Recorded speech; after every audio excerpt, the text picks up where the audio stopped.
was the first package was 2.5 lakh per year. और अभी आप कितना अर्न कर रहे हो पर मंथ? अभी close like 15 lakh plus Switzerland, बाली, इटली, क्रोएशिया, मॉरिशस, फिलीपींस 22 से लेके 25 अभी तक मैंने और 15 कंट्रीज कर दिए। पर तभी भी मुझे ऐसा था कि मुझे खुद का कुछ करना है। एंटरप्रेन्योरशिप का वो जो कीड़ा रहता है वैसा कुछ ना कुछ करना है, वो हमेशा से था। 15-16 लाख में भी कमा रहा हूँ तो ठीक है, और मेरे पास फ्रीडम है कि मैं, वो मेरे लिए हमेशा से क्राइटेरिया था कि मैं किसी के अंडर काम या मुझे जो काम नहीं पसंद है वो करूँ। तभी फिर ऐसा वो स्टार्टअप का क्रेज़ था कि प्रोडक्ट बनाना है, फंडिंग लेना है। ये आपको आइडियाज आ कहाँ से रहे थे? मतलब बड़े यूनिक आइडियाज हैं। अगर ये कोई मुझे बोले कि ये प्लगइन मेरे वेबसाइट पे बना के दो, मतलब 2-3 हज़ार से ज़्यादा चार्ज नहीं कर सकता क्योंकि इतना छोटा चीज़ है वो। पर अभी वो एक वही डिव टैग का कोई मंथली पे कर रहा है। एक्चुअली डायरेक्ट चेकआउट लिंक थी, दूसरी व्हाट्सएप चैट बटन थी, तीसरी अभी इंस्टाग्राम स्टोरीज है। तो ये तो पहली गलती है, उससे बड़ी गलती इसके बाद की। मैं तो एकदम यार मेस्मराइज्ड हूँ, मैं एकदम गौर से सुन रहा हूँ तब से स्टोरी। मुझे तो बिल्कुल ही एकदम जैसे वो नया एक्सपीरियंस होता है ना, वो मिला है। प्रोडक्ट बना के 20,000 मंथली कमाना बहुत डिफिकल्ट है। अगर आप कुछ चालू कर रहे हो तो एक नीश में आओ, क्योंकि अगर आप बोलोगे मैं PHP डेवलपर हूँ तो आप, वो तो लाखों है। तो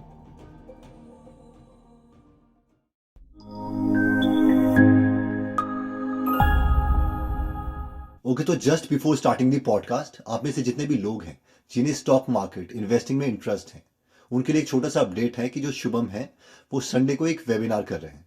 तो जिन्हें नहीं पता शुभम के बारे में, शुभम 29 की एज में फाइनेंशियली फ्री हो गए थे, इसलिए अमेजॉन यूएस की जॉब छोड़ के वो बैंगलोर इंडिया शिफ्ट हो गए और एक फुल टाइम इन्वेस्टर बन गए। तो अगर आप इस वेबिनार में इंटरेस्टेड हैं और शुभम के एक्सपीरियंस से सीखना चाहते हैं तो इसका लिंक हमने डिस्क्रिप्शन और फर्स्ट कमेंट में दे दिया है। एनीवे, स्टार्ट करते हैं इस अमेजिंग पॉडकास्ट से। तो आप स्टार्टिंग से बताओ कि आपने मतलब कहाँ से हो, आपकी जर्नी क्या है, so on. So basically, I'm born and brought up in Mumbai. So मैंने कंप्यूटर इंजीनियरिंग की थी एक छोटे कॉलेज से, मतलब एक थाने में कॉलेज है, KC college of engineering. Luckily एक कंपनी आ गई थी जिन्होंने सिर्फ एप्टीट्यूड टेस्ट कॉलेज में लिया, और मेरा बैरली 58 पॉइंट कुछ था एग्रीगेट। जो मतलब 58 ही क्वालिफाइंग होता है या तो 60 होता था। 60 वाले में तो मैं ये भी नहीं कर पाता था, एप्टीट्यूड या जा भी नहीं पाता था। तो टेक्निकल में ही उन्होंने क्लियर कर लिया और बोल दिया कि आप हायर हो। पर तभी भी मुझे ऐसा था कि मुझे खुद का कुछ करना है, तो ऐसे एंटरप्रेन्योरशिप का वो जो कीड़ा रहता है वैसा कुछ ना कुछ करना है, वो हमेशा से था। 2 साल मैं उसी इसमें था, but at that time also मुझे तभी ऐसे सोशल नेटवर्क आया था, तो सोशल नेटवर्क मूवी, तभी फिर मैं फेसबुक पे ऐप्स बनाता था छोटे मोटे। तो उसके बाद फिर मुझे फर्स्ट एक फेसबुक ऐप का आउटसोर्स जॉब, फ्रीलांसिंग जॉब मिला 5,000 रुपये में एक ऐप बनाने का। तो वो अभी आई थिंक 1 ईयर बाद 2011 के आसपास। तो फिर वो ERP में काम करते थे, मैंने फिर बाहर फ्रीलांसिंग भी स्टार्ट कर दिया, छोटे मोटे ऐप्स, फेसबुक ऐप्स और उन सब के लिए। तो वो एक्चुअली मेरे लिए बेस बना, आगे जाके जब मैं जॉब छोड़ूंगा तो मैं उस पर फॉल बैक कर पाऊँ। तो ये 2 साल चला, पर सेकेंड ईयर के एंड में, ऐसा 2012 के अराउंड थोड़े रिलेशंस ख़राब हो गए मेरे मैनेजर्स और इन सब के बीच में। फिर लकीली मुझे 15-20 दिन में ही जॉब मिल गया नेक्स्ट। तो मैंने सेकेंड जॉब में सिर्फ 6 मंथ्स था, और फिर तीसरे जॉब में मैंने ज्वाइन किया, वो घर के भी काफ़ी क्लोज था। तो वहाँ पे आई थिंक 45,000 कुछ सैलरी थी पर मंथ, 45,000। तो आपकी जो फर्स्ट सैलरी थी वो कितनी थी? That was the first package was 2.5 lakh per year.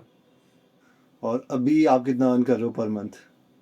अभी क्लोज लाइक 15 लाख प्लस हो जाता है पर मंथ रेवेन्यू। और and that is passive.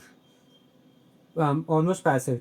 Nice, क्योंकि इसके लिए मैंने बुक भी निकाल के रखी थी, ये वाली रिच डैड पुअर डैड, क्योंकि ये ओके पैसिव इनकम के बारे में बहुत बात करते हैं। तो ये पढ़ के ओके। तो ऐसा लगा था यार पैसिव इनकम ही कमानी है। लेकिन हमें फिर बाद में लगा यार ये तो एक्टिव ही काम करना पड़ेगा। But again I saw your podcast grow में, तो मुझे लगा अच्छा दिस इज पॉसिबल। वरना ऐसा लगता था कि जो CEOs हैं बहुत ही बड़े उस लेवल में, जैसे सर्गे ब्रिन, लैरी पेज, बड़ा आप बना दोगे, CEO हायर करोगे, खुद बाहर हो जाओगे, तब जाके कुछ वैसा बनता है। सो बेसिकली मैंने जो ऐप्स बनाए हैं वो अभी मैंने किसी और को संभालने दिया। सो जो सपोर्ट है, मेंटेनेंस है, और जो भी अपडेट्स भी है, सो वो सब वो हैंडल करता है। तो इन ऑल सब मिला के $30,000 तक का MRR है। 15-16 लाख में भी कमा रहा हूँ तो ठीक है, और मेरे पास फ्रीडम है कि मैं, वो मेरे लिए हमेशा से क्राइटेरिया था कि मैं किसी के अंडर काम या मुझे जो काम नहीं पसंद है वो करूँ, वो नहीं कर, मतलब वो मुझे बहुत डिफ़िकल्ट होता था। तो मुझे वो फ्रीडम हमेशा से पसंद। मैं लैपटॉप लेके हर जगह जाता हूँ, क्योंकि लैपटॉप के बिना मेरा मतलब, क्योंकि मुझे काम करना पड़ता है इसे, पर मैं हर जगह जा पाता हूँ, भले वो वीकडे हो वीकेंड हो। तो वो पहले से ही मतलब फ्रॉम 2017 मेरे पास वो फ्लेक्सिबिलिटी था। 2013-2014 के आसपास की बात है कि तभी मेरा पूरा जॉब का करियर पूरा ख़त्म हो गया था। तो ड्यूरिंग दिस टाइम मैं हमेशा फ्रीलांसिंग करते ही रहा हूँ, कि मतलब फर्स्ट जॉब में, सेकंड जॉब में, थर्ड जॉब में। और जब थर्ड जॉब में जब फ्रीलांसिंग कर रहा था तभी काफ़ी बेस बन गया था कि मैं अगर 40,000 यहाँ से कमा रहा हूँ तो मैं 15-20 हज़ार फ्रीलांसिंग से भी कमा रहा हूँ। फिर मेरे जो फर्स्ट कंपनी में एक जो फ्रेंड था, तो उससे भी ऐसे था कि खुद का करना है कुछ। तो मैंने बोला कि तू यू कैन जॉइन मी, हम फिर एजेंसी, डेवलपमेंट एजेंसी प्रॉपर बना रही है। तो फिर उसने ज्वाइन किया, पर इनिशियली तो वही काम आता है, फेसबुक ऐप्स के ही काम आते थे। तभी फिर ऐसा वो स्टार्टअप का क्रेज़ था कि स्टार्टअप प्रोडक्ट बनाना है, फंडिंग लेना है। तो तभी हमने बहुत गलतियाँ की फंडिंग के रिलेटेड। तो हमने जैसे एक कि प्रोडक्ट बनाया, जैसे हमने एक प्रोडक्ट बनाया इजी हैशटैग करके। तो वो बेसिकली ट्विटर्स के हैशटैग लेके अलग अलग विजुअल रिप्रेजेंटेशन करता था। तो वो प्रोडक्ट के लिए हमने, फिर किसी ने अप्रोच किया कि हम फंड करते हैं, तो हमने 3 लाख रुपए में उनको 50% ओनरशिप दे दिया। गलत जवाब। हमें हमें लगा 3 लाख रुपए मिल रहे हैं, मतलब 6 महीने का पूरा रनवे मिल जाएगा प्रोडक्ट। तो हमें ऐसा नहीं कि यार ये करना, तभी हम 40-50 हज़ार ही कमा रहे। तो ये तो पहली गलती है। उससे बड़ी गलती इसके बाद की। तो फिर ये वाला है, तो ये वाला जब हम प्रोडक्ट लोगों को बताते, तो एक एंजल इन्वेस्टर ने ऐसा उससे बात हुई, तो उसने ये प्रोडक्ट सुना, बोला कि ये तो सिर्फ B2B टाइप है, तो उसको थोड़ा ऐसे ये बनाना है, कंज्यूमर वाला बनाना है, ऐसा बड़ा ऐप बनाना है, फेसबुक ट्विटर, तो वैसे ही कर सकते हैं। तो हमने बोला, हमने तो 50% दे दिया इसको। तो उसने बोला कि लो उसको पैसे दे दो वापस से, और फिर मैं इन्वेस्ट करता। उसके 10 लाख के 3 लाख हमने पिछले इन्वेस्टर को रिटर्न कर दिए। तो वो एग्जिट कर लिया, क्योंकि वो प्रोडक्ट वैसे ज़्यादा रेवेन्यू नहीं कर पाया, मतलब वैसा प्रोडक्ट नहीं चल रहा था। वो प्रोडक्ट हम जिसको भी देते थे वो कस्टमाइज़ करके कुछ और ही बनवाता था। तो वो तो नहीं चला इजी हैशटैग। फिर हमने हैश करके एक प्रोडक्ट बनाया, तो इनसे में हमने 10 लाख रुपए लिए, तो 3 तो उनको ही दे दिए। तो फिर बचे जैसे 7 लाख में करना है। फिर हमने 1.5-2 साल उस प्रोडक्ट के लिए बहुत मेहनत की। बेसिकली क्या करता था कि जो ये हैशटैग्स हैं, ये ट्विटर पे लोग जो ट्वीट कर रहे हैं उससे आ रहे हैं। नहीं, तो ट्विटर का ही कॉन्सेप्ट हैशटैग लेके हमने अलग प्लेटफॉर्म अच्छा, बनाया, अलग पर ये हैशटैग हाइपर लोकल होगा। कि ओके। मुझे आई want two by sell something, तो हैश मतलब उसको आप किसी के लिए भी यूज़ कर सकते हो। ओला, इसके ओलेक्स की तरह यूज़ करो, या ग्रुप्स बनाने के लिए यूज़ करो। जहाँ हैश साइकिलिंग बना के मैंने डाल दिया कि हमें एक साइकिलिंग का ग्रुप बनाना है, तो लोग उसमें बात कर सकते हैं। उसमें मतलब हमने बहुत पुश करके लोगों को ऑनबोर्ड करते थे, पर उसमें ऐसा ज़्यादा लोग आके ढूंढते थे लड़कियाँ किधर है, तो लड़के लड़कियों को मैसेज करते थे, वो लोग फिर निकल जाते थे प्लेटफॉर्म से। तो वो डेटिंग वाला जैसे बन गए, पर वो भी चल नहीं रहा था कि मतलब कोई क्यों करे वैसे। और अभी ऐसे हो गया कि लास्ट 1 ईयर हमने जो फंडिंग से जो पैसे थे उससे थोड़ा सैलरी लिया, तो 20,000 पर मंथ का काइंड ऑफ सैलरी लिया था। और फ्रीलांसिंग का एक दो बीच बीच में काम आता था, वो करते थे। तो हार्डली कुछ कमाया था वो पर्टिकुलर 2014 2015 2015 2016 का बात है ये। तो 2015-16 हमने हार्डली कुछ कमाया। तो फिर मैंने सोचा कि अभी मतलब ऐसे तो मैं नहीं कर सकता कि बिना कमाए रहूँ, तो मुझे जॉब लेना पड़ेगा ऐसे। सिर्फ ये 1 ईयर ऐसे था कि काफ़ी रेवेन्यू कम हुआ। तो इस पॉइंट पे फिर मेरे भाई ने मुझे डेलोइट पे भी भेजा था जॉब इंटरव्यू, वहाँ पे भी मुझे सिलेक्शन नहीं हुआ। तो ऐसा था कि यार मैं खुद की कंपनी कर रहा हूँ, मैं खुद की प्रोडक्ट बना रहा हूँ, और मैं जॉब क्रैक नहीं कर पा रहा हूँ। और तब तक आपकी मैरिज वगैरह नहीं हुई थी ना? नहीं नहीं, तब तक नहीं हुई थी। तो मैरिज 2019 में हुई थी। उसके बाद फिर मैंने फ्रीलांसिंग वापस चालू किया, और बैंगलोर में 6 मंथ में फ्रीलांसिंग के साथ सेस्टिंग करा था। तो तभी थोड़े ज़्यादा प्रोजेक्ट भी मिल रहे थे। और उसके बाद फिर वापस मैं मुंबई आया, और हमने फुल फ्लेज डेवलपमेंट एजेंसी पे ही फोकस किया। फिर थोड़ा ग्रो होते गए कि 2 एम्प्लॉय, मतलब 2 लोग काम कर रहे हैं मेरे साथ, 4 लोग, 6 लोग, 8 लोग ऐसे। तो 2017 की बात है, 2017 से लेके 19 तक हमने एजेंसी काफ़ी ग्रो की। फिर ऐसे 5-6 लाख पर मंथ का रेवेन्यू होता था। एक फॉरेन क्लाइंट मिला था, तो उनका शॉपिफाई में आता, तो उनको फेसबुक इंटीग्रेशन करना था, तो वो मैं उनके लिए करके मैंने उनको दिया था। तो उसको उसके स्टोर के लिए यूज़ करके बाद मैंने उसको पब्लिकली अवेलेबल किया, पर उसमें कुछ ज़्यादा नहीं आया, मतलब ज़्यादा इंस्टॉल्स ये नहीं आया। ऐप क्या था?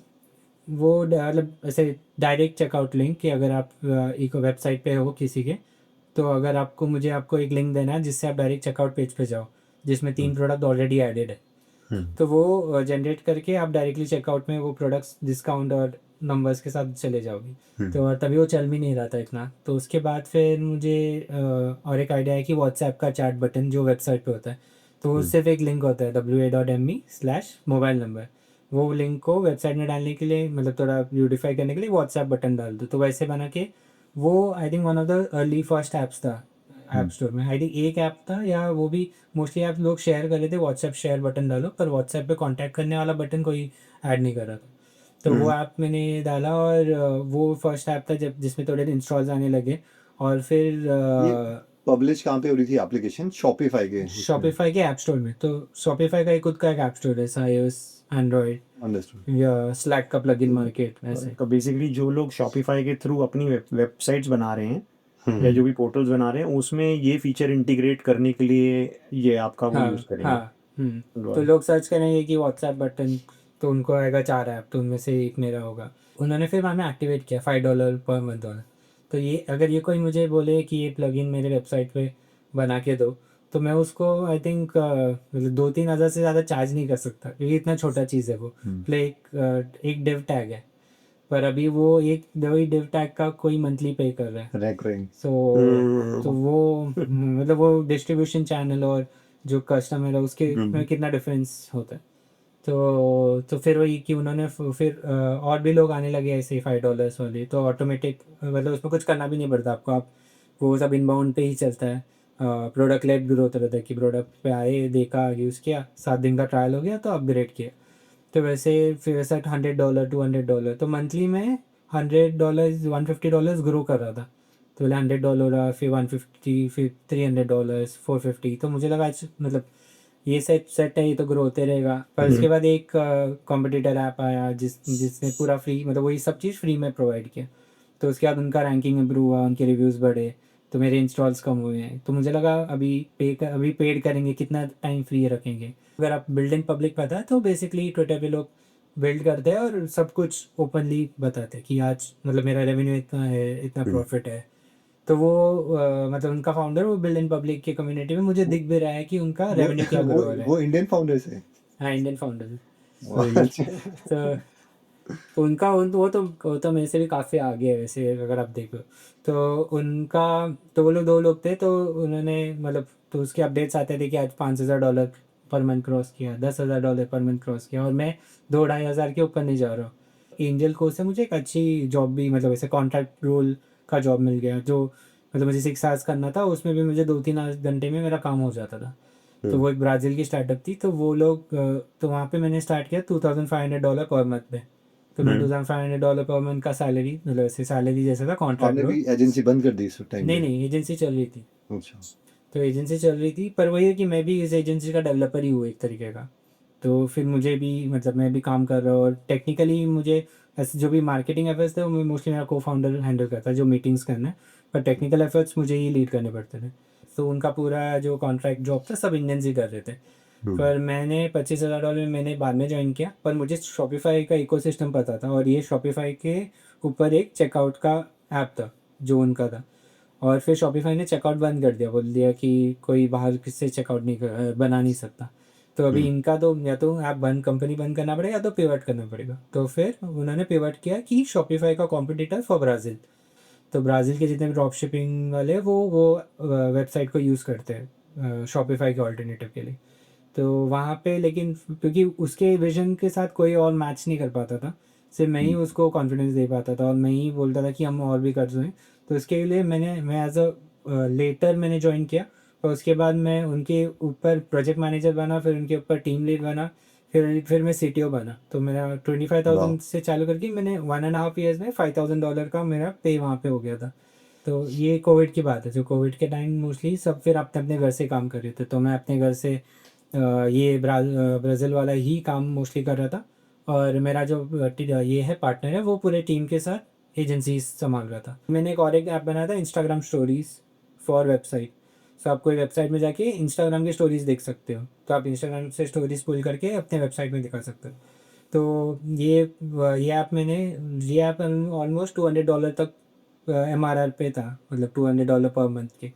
ये आपको आइडियाज आ कहाँ से रहे थे, मतलब बड़े यूनिक मैं आइडियाज हैं। देखता रहता था एक्चुअली, मुझे सोशल वाले ही आइडिया लाते हैं, मतलब क्योंकि मैं फेसबुक और इसका ये था कि कुछ भी अगर फेसबुक नया खोले या इंस्टाग्राम नया खोले, इसका अगर उसको मैं इसको मैं ई कॉमर्स में डाल सकता हूँ क्या, इसको मैं वेबसाइट में ऐड कर पाता, तो व्हाट्सएप ने WAME वाला लिंक डाला तो मैं इसको व्हाट्सएप वेबसाइट में डाल सकता हूँ क्या। तो जैसे इंस्टाग्राम स्टोरीज का API ओपन हुआ तो इंस्टाग्राम लोग फीड तो दिखाते ही है, मैं स्टोरीज दिखा सकता हूँ, तो वो एक अलग चीज़ होगा। पर उसी टाइम इसने इंस्टाग्राम ने बोला कि एक उनका ही पुराना टोकन मैकेनिज्म होता है कि अब टोकन डालो और फीड दिखेगा, तो जो सारे शॉपिफाई थिंग्स में होते थे, तो उन्होंने बोला वो टोकन बंद हो गया, अभी से नहीं होगा, वैसे टोकन से नहीं कर सकते, तो सारी वेबसाइट की फीड बंद हो गए। तभी उनको एक ऐप चाहिए फीड इंस्टॉल करने के लिए, और उस टाइम पे फ्री ऐप मेरी है, और लोग सर्च कर रहे हैं फ्री ढूंढ रहे हैं, तो मेरी ऐप मिल रही है, तो फीड प्लस स्टोरीज, और वो बहुत ही सिंपल मैंने बनाया था विदाउट एनी 10,000 सेटिंग्स नहीं, सिर्फ सिंपल इंस्टॉल करो डायरेक्टली होम पेज में आएगा। वही नीश की 2 ही फीचर हैं और बिल्कुल पेन पॉइंट जो है उसी का सोल्यूशन है। हाँ भाई।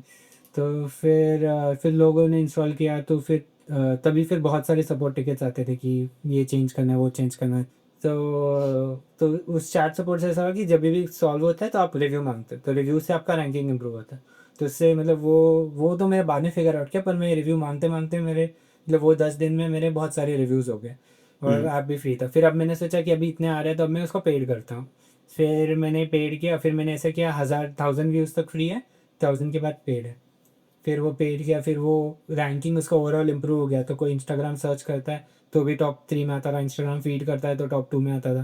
तो उसके बाद मतलब ऑर्गेनिकली ऐसे 50-100 इंस्टॉल दिन के आते थे, मतलब 70-80 इंस्टॉल्स डेली आते थे, जिसमें से ऐसे 20 लोग पेमेंट के लिए अग्री करेंगे, 10 लोग पे करेंगे इवेंचुअली। पर मेरा वो USP था, मुझे वो रखना था कि मेरा सपोर्ट काफ़ी अच्छा है और मेरा ऐप बहुत ईजी टू यूज़ है, पर वो कोई सपोर्ट कोई एम्प्लॉय नहीं कर पाता।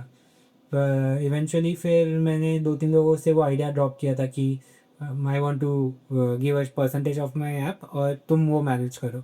तो एक यंग एंटरप्रेन्योर था, उसके बाद मैंने मतलब उसको मैंने एक थोड़ा अमाउंट देके उससे एक ऐप बनवाया था, ताकि मतलब उसको जो आना था शॉपिफाई इकोसिस्टम में, तो मैंने बोला कि हम 50-50 करते हैं, मैंने सीखा था 50-50 वाला इन्वेस्टर से। तो मेरा भी मैं एक अमाउंट देता हूँ, तू बना ले, और फिर मैं हेल्प करता हूँ मार्केटिंग में, कुछ कभी कभी फिर भी मुझे सपोर्ट वो लेवल पे नहीं लगता है तो मैं उसको पुश करता हूँ।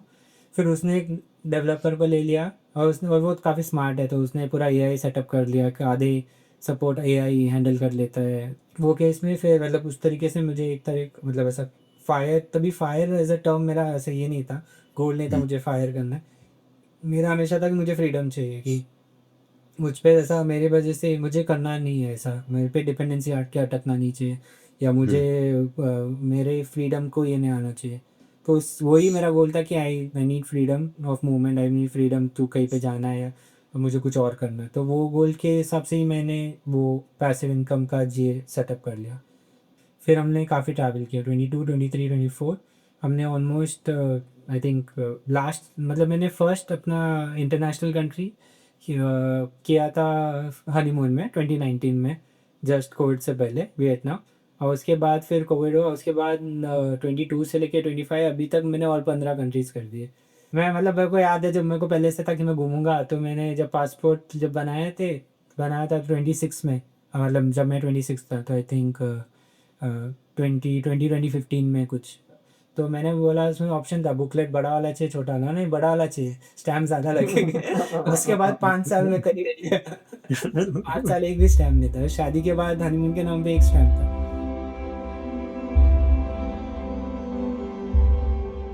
तो अभी कोई यंगस्टर है, अभी तो AI की पावर भी है, वो कुछ लेट से इंजीनियर है, कोई भी किसी और फील्ड का भी, अगर वो इस तरीके से कुछ कमाना चाहता है, तो मतलब आपकी क्या रिकमेंडेशन होगी? सो बेसिकली एक्चुअली ग्रो वाले वीडियो देख के भी लोगों को लग रहा था मैं बोल रहा हूँ कि जॉब छोड़ दो और ये करो, वैसा नहीं है।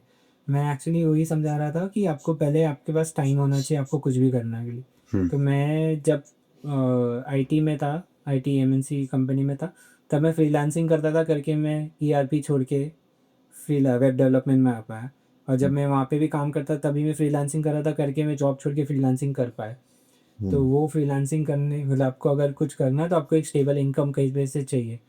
तो अगर अनलेस आपके पास फैमिली बैकिंग इतना होगी, आपके मॉम घर वाले बोले कि आप 1 साल अब ट्राई करो कुछ भी, और पैसे कमाने की ज़रूरत नहीं है। प्रोडक्ट बना के 20,000 मंथली कमाए बहुत डिफ़िकल्ट है। तो आपको पहले सर्विसिंग का 20,000 या 25,000 का आपको सस्टेन करने वाला इनकम आप कर सकते हो। उसके बाद जो टाइम है उसमें आप एक प्रोडक्ट बना सकते हो। इससे जो गलती हुई और मैंने बहुत लोगों को देखा है कि उनको लगता है कि खुद से करना है तो स्टार्टअप करना है। स्टार्टअप मतलब फंडिंग मतलब कुछ बड़ा।